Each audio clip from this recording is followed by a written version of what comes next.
পাচারের তথ্যে বাগেরহাটে জ্বালানি ডিপোতে রাতভর অভিযান চালিয়েছে কোস্টগার্ড। উদ্ধার হয়েছে 12,613 লিটার তেল।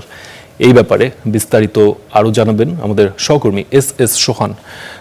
সোহান, এই অভিযানের বিস্তারিত আপনি জানাবেন এবং জড়িতদের বিরুদ্ধে কি কি ব্যবস্থা নেওয়া হয়েছে এবং এই অভিযান কি আসলে চলমান থাকবে কিনা সেটিও জানাবেন।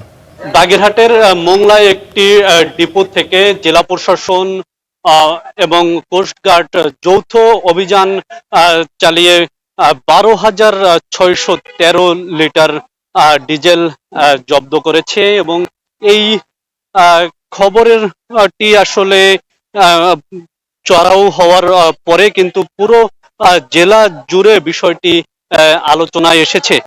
পাম্পগুলোতে অথবা পেট্রোল স্টেশনগুলোতে যে কৃত্রিম সংকট সৃষ্টির বিষয়টি, সেই বিষয়টি কিন্তু স্পষ্ট হয়েছে এই তেল উদ্ধারের মাধ্যমে। আমরা জেলা প্রশাসক গোলাম মোহাম্মদ বাতেনের সাথে কথা বলেছিলাম। তিনি আমাদেরকে জানিয়েছেন যে এই পেট্রোল স্টেশনটিতে অবৈধভাবে তেল মজুত করা হচ্ছিল, এমন তথ্যের ভিত্তিতে তারা অভিযান চালিয়েছেন এবং বেশ কিছু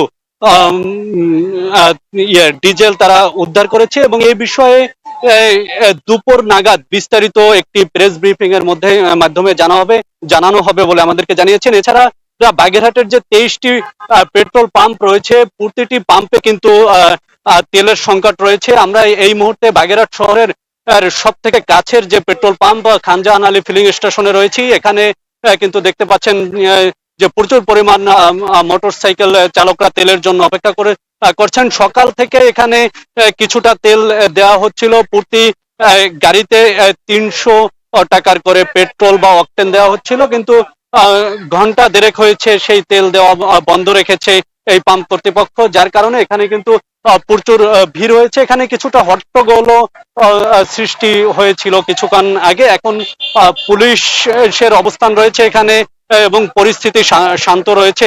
এছাড়া আমি যদি আপনাদেরকে জানাই, পাম্প মালিকদের সাথে কথা বলে আমরা জেনেছি যে প্রতিটি পাম্পের যে পরিমাণ চাহিদা রয়েছে তার মাত্র 10 থেকে 20% তেল কিন্তু ডিপো থেকে দেওয়া হচ্ছে বলে তারা আমাদেরকে জানিয়েছে। এই পাম্পটিতে প্রতিদিন 3,000 লিটার পেট্রোল এবং 2,500 লিটার অকটেনের চাহিদা রয়েছে, কিন্তু তারা একদিন পর পাচ্ছে মাত্র 2,000 লিটার পেট্রোল অথবা 2,000 লিটার অকটেন, যার কারণেই কিন্তু এখানে আসলে সংকট শুরু হয়েছে।